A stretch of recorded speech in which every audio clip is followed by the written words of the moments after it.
Olá, eu sou a Nilcia Trigo, fisioterapeuta do projeto Tecno Viver, e esse vídeo eu preparei para falar um pouco sobre manejo da pessoa com deficiência.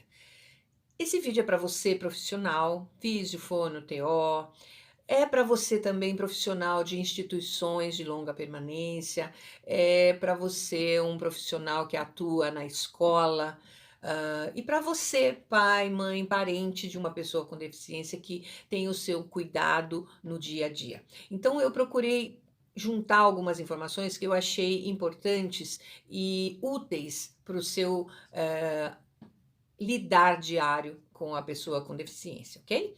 Então, eu espero que você aproveite bastante e comente, deixe a sua sugestão, a sua dúvida, o seu comentário, que é muito importante para a gente saber o que você está pensando no nosso conteúdo, ok?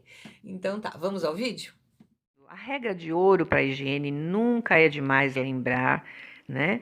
Que é segurança, conforto e privacidade nessa hora.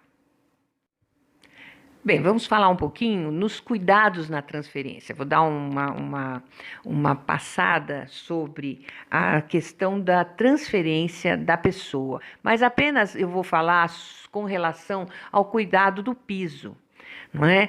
Nós temos tapetes antiderrapantes que são muito importantes na hora da transferência, principalmente no banheiro. Né? Aquela banqueta que a gente está implantando o uso dela no nosso serviço, ela requer sempre um tapete antiderrapante. A gente sempre orienta as pessoas que devem colocar um tapetinho antiderrapante. Esse mesmo que a gente compra por aí, não é nada caro, é uma coisa, às vezes, que se compra por metro, não é? Mas eles são muito valiosos na hora da transferência. O que não acontece com esse outro tipo de tapete, não é? Nós temos muita gente que gosta de enfeitar o banheiro e acaba causando acidentes. É muito importante que no local onde a pessoa vai se transferir para sua maior autonomia, para sua maior segurança, não tenha nada além do que realmente é necessário. E o que é necessário? O tapete antiderrapante, certo? Então, tapetinho de crochê? Não. Tapetinho antiderrapante? Ok. Nós temos outras coisas também para nos ajudar na hora da segurança da pessoa no banho. No lado esquerdo você vê as barras, né? Barras de apoio, que a gente chama.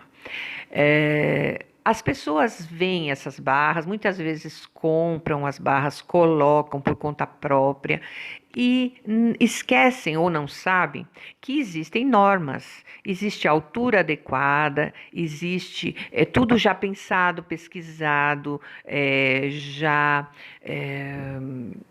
feito todo o estudo em cima do uso e do percurso e da dinâmica da pessoa, por exemplo, num banheiro. Então, é importante você ir atrás realmente da norma, né, que de acessibilidade, você encontra na internet, isso não é difícil, mas se você conseguir encontrar um profissional que te ajude, é melhor ainda, né? Desde um técnico de edificações, ele pode ter condições de te orientar melhor, até um arquiteto, no caso, e há secretarias, por exemplo, como a órgãos na prefeitura das cidades que podem até ter, então, a Comissão Permanente de Acessibilidade, que é uma comissão formada por vários profissionais que cuidam justamente da acessibilidade. Então, eles podem te orientar com relação à colocação dessas barras, porque às vezes não precisa nem ser uma barra muito grande,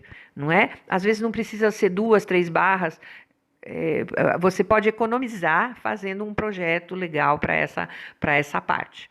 Outra parte que a gente também vê é com relação à segurança na própria cadeira. Muitas vezes você indica uma cadeira para uma pessoa, mas ela pode ter uma instabilidade ou mesmo uma insegurança de ficar na cadeira. Então, existem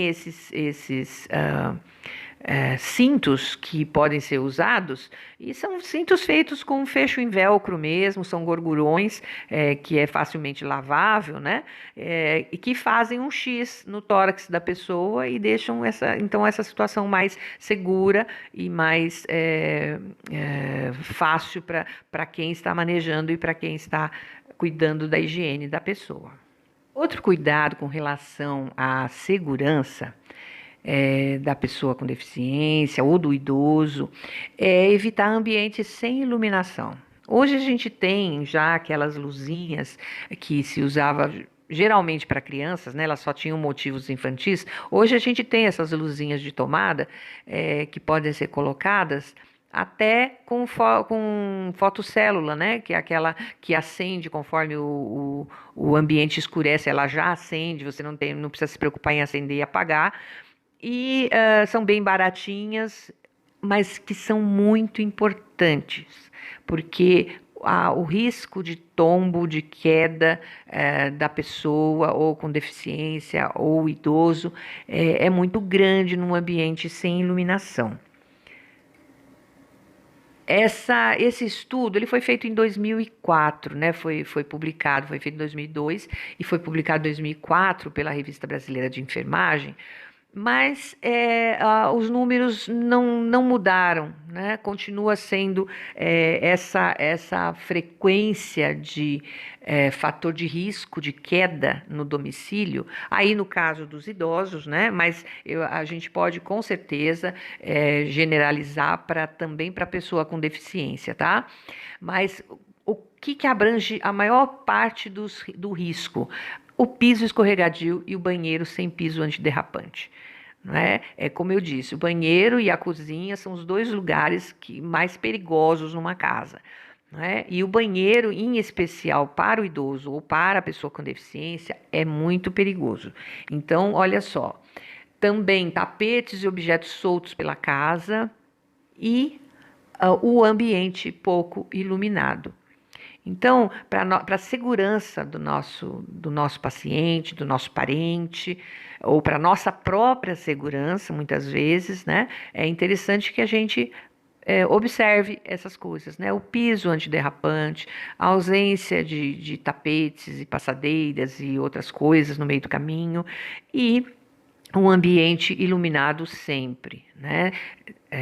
Com a iluminação natural do dia, mas com a iluminação à noite, principalmente essa iluminação de chão que a gente fala que é essa luzinha que a gente põe na tomada. Bem, falando um pouco da comunicação, né, da pessoa e da aprendizagem da leitura escrita, a tecnologia assistiva também está presente, né? Com o quê? Com a comunicação alternativa, que são esses painéis, esses símbolos que são trabalhados com a pessoa, com a família, e geralmente são feitos pela fonoaudióloga.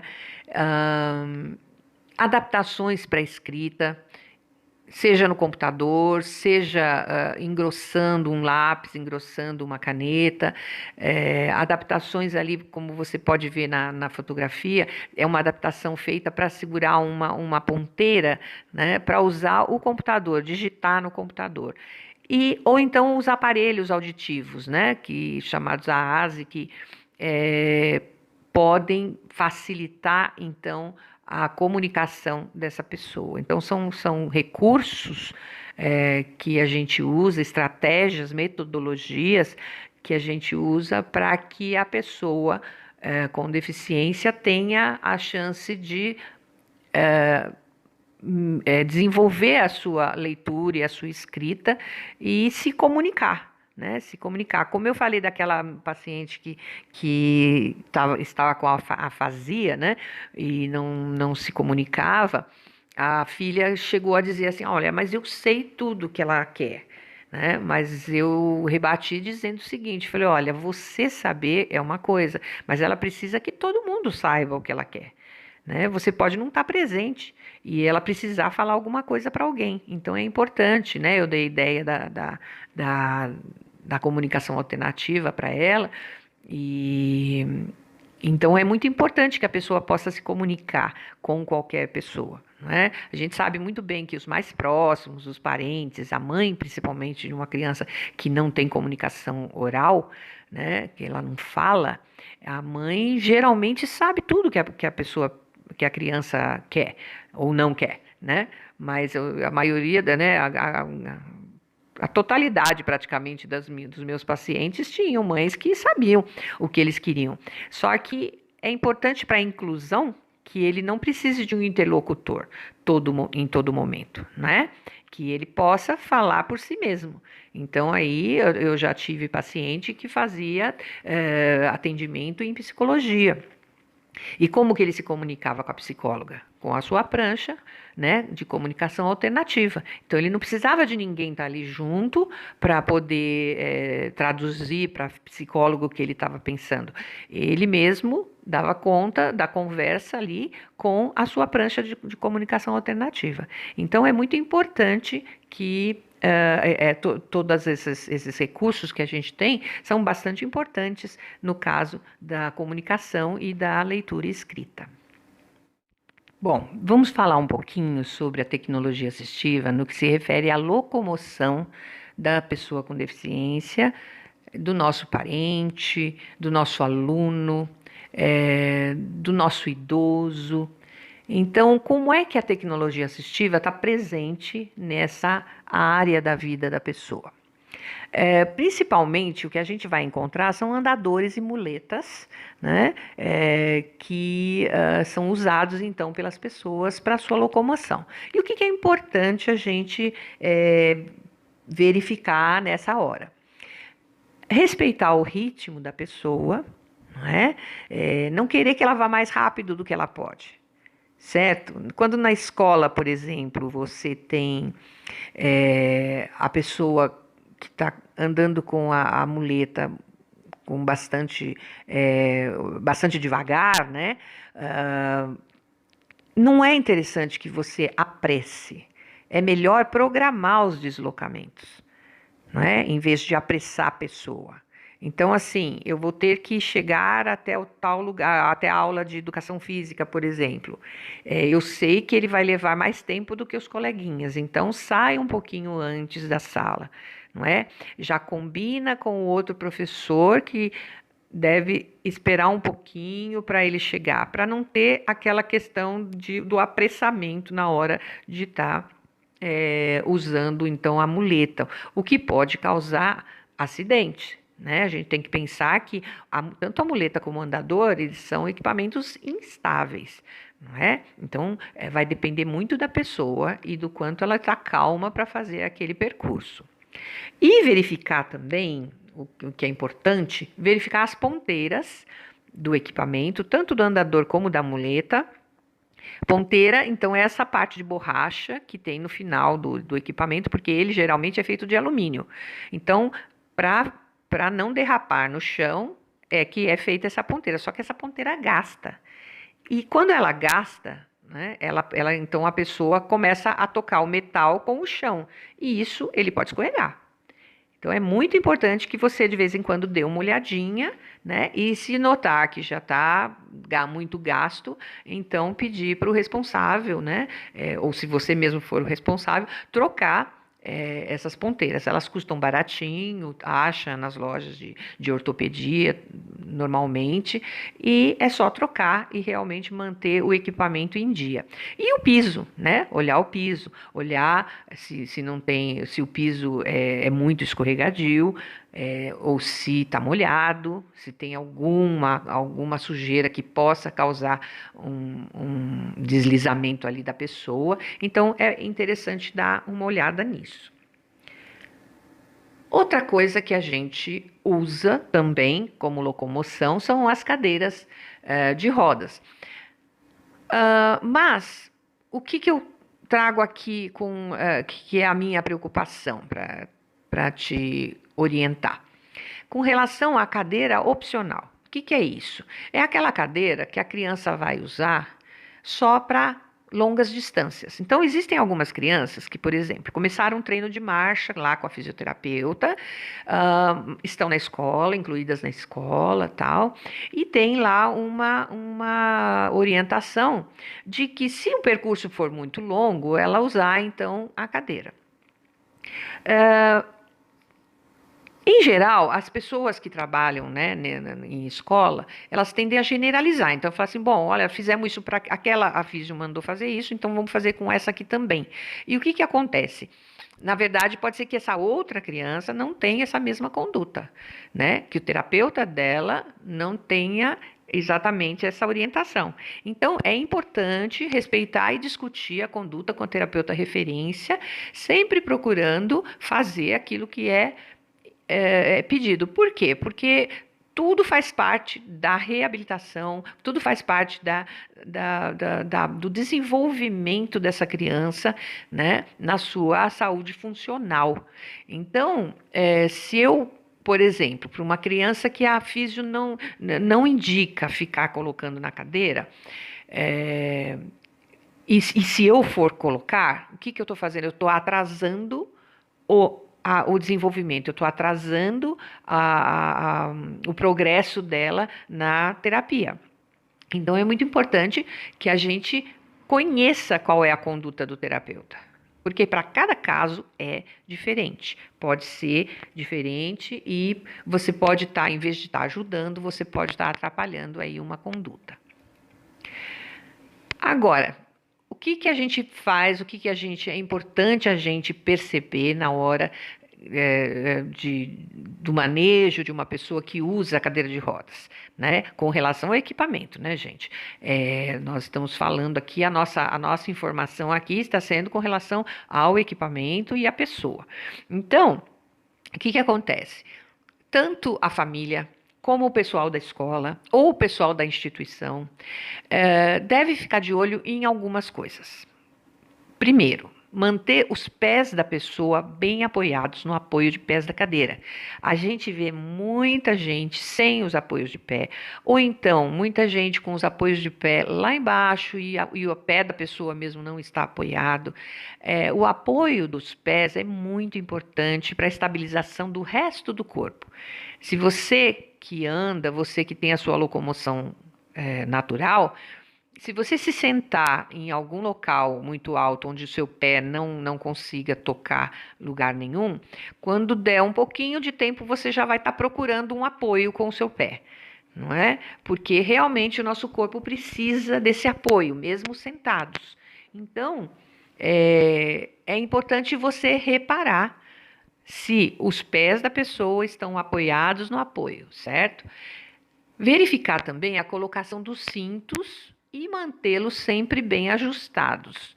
E o que eu falo em verificar, né? Verificar é você perguntar realmente como é que coloca, o que tem que colocar, como fecha, como abre, como tira, como ajusta. Isso é muito importante saber direitinho para manter isso sempre, todo dia. Se ela tem lá um cinto peitoral fechado de uma certa forma, é porque ela precisa. Cada item da cadeira é necessário, né? Quando a gente fala em cadeira adaptada, é porque cada pedacinho daquela cadeira foi pensado para aquela pessoa.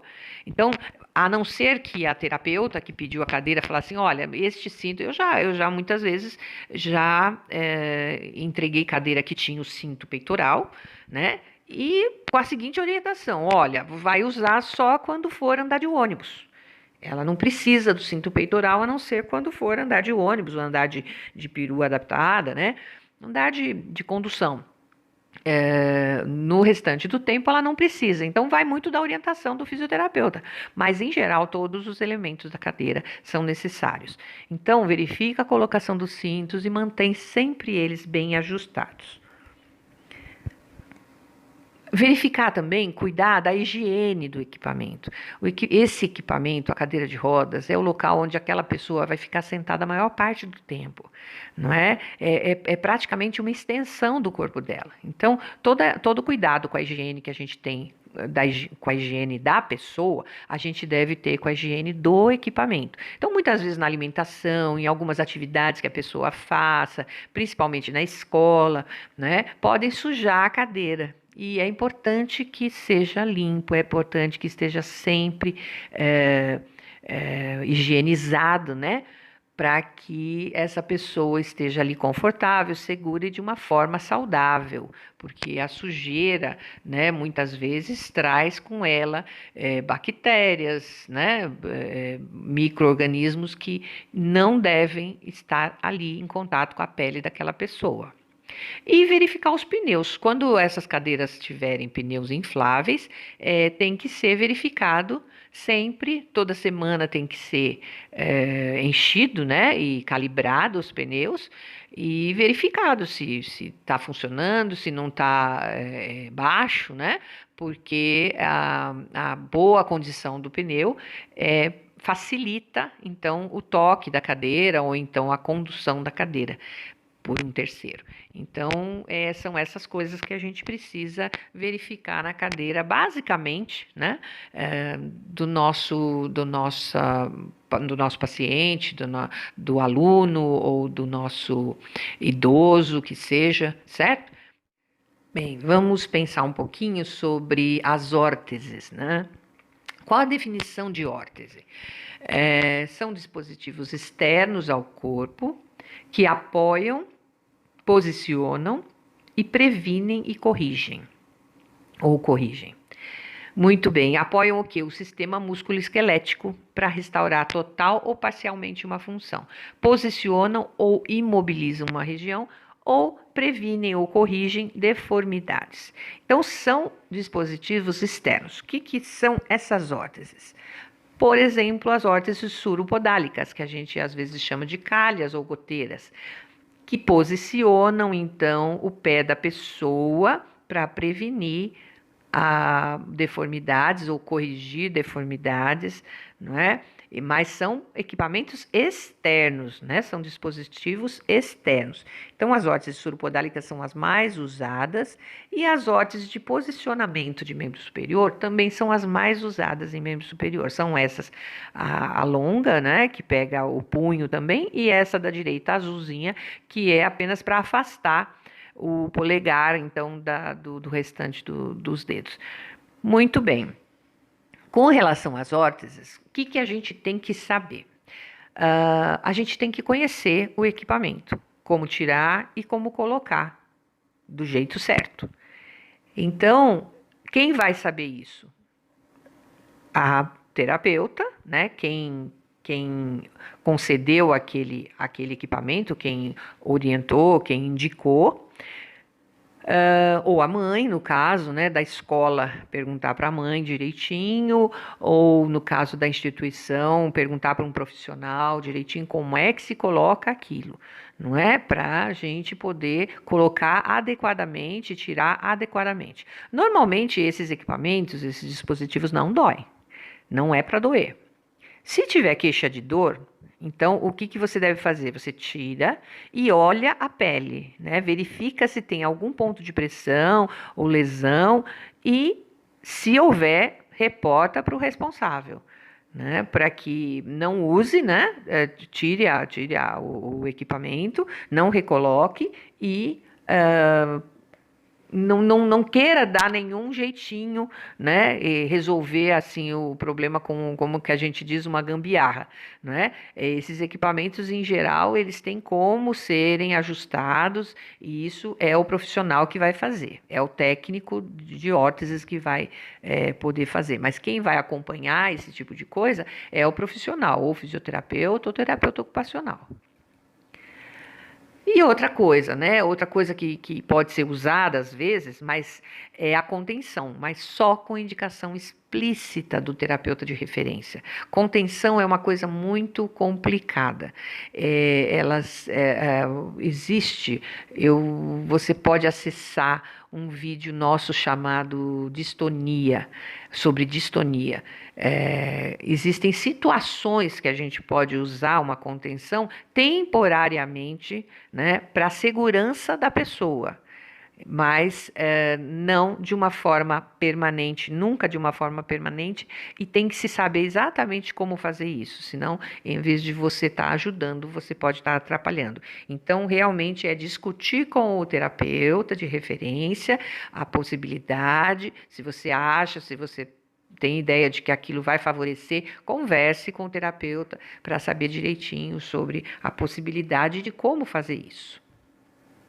Falar um pouquinho sobre lesão por pressão, né? Lesão por pressão são lesões causadas pelo peso de algum ponto corporal sobre uma superfície rígida. Qualquer posição mantida por um longo período de tempo pode provocar uma lesão tecidual. O que é isso? São aqueles pontos em que aparecem aquelas lesões porque tem uma proeminência óssea ali naquele determinado decúbito, naquela determinada posição que a pessoa fica, que vai forçar contra uma superfície rígida e vai causar, então, lesões de pele. Aí nessa foto, nessa figura, a gente pode ver os locais mais comuns de aparecer, então, essas lesões. Na da esquerda, né, a pessoa em pé, mas, na verdade, esses pontos são quando ela está deitada de costas, né, de barriga para cima, vamos dizer assim, tá? Então, esses são os pontos nas costas dela que podem aparecer lesões. A posição sentada na cadeira, então, favorece ali aqueles 5 pontos, né? Nas costas, nas nádegas, mais abaixo, debaixo do joelho e abaixo do pé. E no decúbito lateral, ou seja, a pessoa deitada de lado, existem todos aqueles pontos também que podem aparecer lesões de pele. A nossa pele, ela é formada basicamente por três partes, né? Desde a mais superficial até a mais profunda. Então, nós temos a epiderme ali, a derme e a hipoderme. Então, de acordo com onde está essa lesão, é o grau que vai ser classificado o grau da lesão, certo? Ela tem 4 estágios, de acordo com a profundidade da lesão, como eu já falei. Então, a lesão por pressão no estágio 1, você vê que é só um avermelhamento da pele, né? A gente não chamaria isso de ferida, de escara. Então, por isso, esse nome escara foi abolido. A gente não chama mais de escara, porque escara quer dizer ferida, quer dizer um machucado mesmo. E como essa lesão do estágio 1, ela é o simples avermelhamento ali da epiderme, o nome escara acaba não sendo apropriado. Então, já se abandonou esse termo, a gente chama de lesão de pele por pressão. Então, nós temos a do estágio 1 e dos outros estágios, né, conforme o aprofundamento dessa escara. Quem já viu uma escara sabe, né, que ela pode chegar, como o pessoal diz, até o osso, né, que é o estágio 4, onde você realmente vê, dependendo do local, você pode ver realmente o tecido ósseo, né? Através daquela lesão. Então, as lesões de pele são outro problema que a gente precisa estar sempre atento. Outra coisa no manejo da pessoa que a gente tem que estar atento é quando ela usa a traqueostomia. O que é isso? É uma pequena abertura na parte da frente do pescoço para que o ar possa passar e chegar para os pulmões. Então, tem algumas pessoas que precisam disso porque alguma coisa não está funcionando como deveria funcionar. Então, para ajudar, o médico então faz esse acesso mais fácil. Além de respirar melhor, então ajuda a limpar as secreções produzidas no pulmão. Então você deve conhecer e saber que através desse orifício, desse buraquinho, a pessoa pode enfiar uma cânula, né, um tubinho e aspirar a secreção que esteja ali. Então aquelas pessoas que não têm condição delas próprias expelirem, né, aquela secreção, o catarro, como a gente chama, pela boca, né, pela via aérea superior. Então, como não chegam a conseguir expelir, esse buraquinho, esse orifício, ele é usado então para fazer a aspiração também. Ela pode ser definitiva para o resto da vida ou provisória, só por algum tempo, depois eles fecham, dependendo do diagnóstico. Mas no caso, se você está manejando uma pessoa, não é fácil, não costuma acontecer, mas no caso de haver um desligamento dessa estrutura aí que eles colocam, é preciso que se procure socorro o mais imediato possível, tá? Por quê? Porque é uma questão de respiração e é importante que essa abertura esteja, porque é uma cânulazinha, né, que entra e que mantém aberto aquele buraquinho, certo? Então, se sair aquilo tende a fechar e aí a pessoa não vai conseguir respirar. Então, no caso, tem que requerer um socorro imediato, ok? Já no caso da gastrostomia, que é outro orifício que é feito, mas dessa vez no estômago, também para colocar uma cânula, para passar alimentação ali. No caso disso se desprender, que também não é fácil acontecer, mas se por acaso acontecer, já é uma coisa que dá para esperar um pouquinho mais, não é um caso de tanta urgência, não é? Mas o da traqueostomia, sim, é mais urgente, tá certo? Bom, gente, é isso aí. Eu tentei passar algumas informações, é muita coisa. A gente vai continuar falando sobre isso, vai continuar se aprofundando um pouquinho mais em algumas coisas que sejam interessantes para vocês. Tudo no nosso projeto, no projeto Tecno Viver, que está no Face, está no Insta e está também no YouTube. Chega lá. Se inscreve lá no nosso canal do YouTube, onde a gente está pondo todos os conteúdos, onde você pode achar facilmente o que você precisa. E entra aí nos comentários, questiona, fala com a gente, para que a gente possa produzir conteúdos que realmente valham a pena para a sua vida e para uma vida ser bem vivida. Tchau!